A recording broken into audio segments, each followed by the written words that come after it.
en 2021, quoi qu'il arrive. Nous saurons donc faire face aux crises sanitaires, économiques et sociales, terroristes, climatiques, qui ne s'éteindront pas avec le 1er janvier. Les premiers mois de l'année seront difficiles et au moins jusqu'au printemps, l'épidémie pèsera encore beaucoup sur la vie de notre pays.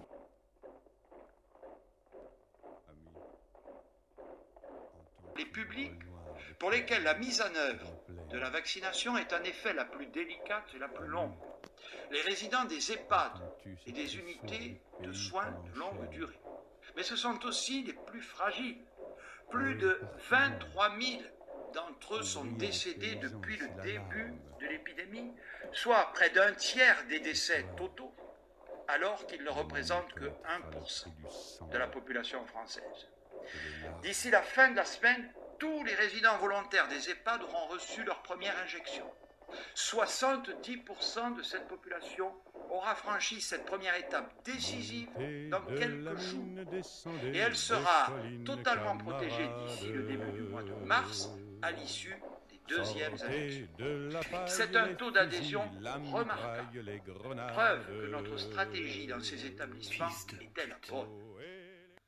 Mesdames et messieurs, nous allons voir polluer sur Internet de plus en plus, et je viens de le mettre, de plus en plus de statuts où il va y avoir des gens qui vont se plaindre que leur maman ou leur papa ou leur grand-mère ou leur grand-père qui est en EHPAD, ils vont commencer à pleurer leur mère en train de se plaindre des mauvais traitements dus au non-vaccin du Covid.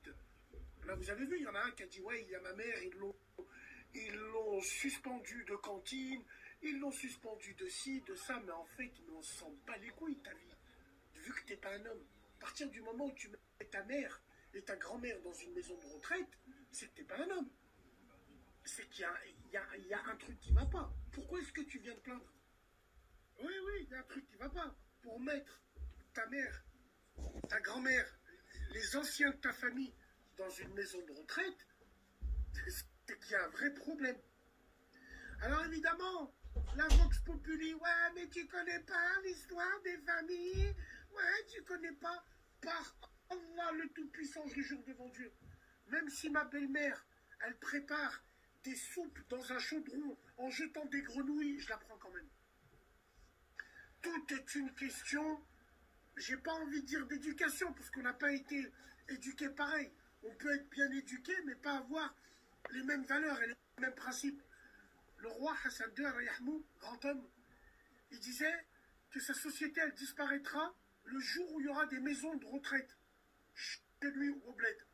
Je sais pas s'il y en a, mais de son temps, tu n'en avais pas. C'est toute une philosophie de vie. Venez pas vous plaindre. On s'en cogne de vos vies. Ouais. On ne veut pas vous écouter parce que vous avez fait un choix de facilité. Comment voulez-vous réclamer et demander à des gens, même si vous les payez, en plus vous payez une fortune, hein, c'est ça qui creuse le trou là, vous payez une fortune pour mettre vos grands-parents, vos parents dans des EHPAD et vous voulez que les gens s'occupent bien d'eux. Oh, c'est qu'un travail pour eux, hein.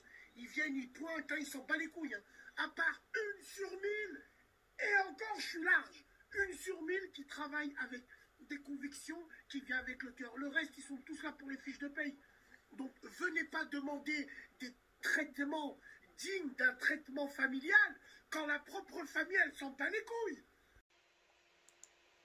Les gens ont eu une peur énorme et elle a été alimentée. Après, c'est voir comment ça a été alimenté. Moi, honnêtement, en ce moment, je trouve que c'est tellement irrationnel cette peur. Quand je vois des sondages de gens qui disent qu'ils sont pour un confinement dur, je me dis, mais on est revenu à la peur ancestrale que certaines personnes dans la société mettaient pour contrôler les populations. Parce qu'en plus, cette peur et cette justification du confinement, elle est même plus scientifique, elle est sur un plan moral. C'est-à-dire, vous devez vous confiner moralement pour protéger les autres. Mais il n'y a même plus d'arguments scientifiques. Et vous êtes immoral si vous ne le faites pas. Exactement. Je pense honnêtement qu'il y a une sorte de perversion de certains d'essayer de jouer sur la peur pour garder cette espèce de contrôle sanitaire de la population. Moi, c'est ce que je pense.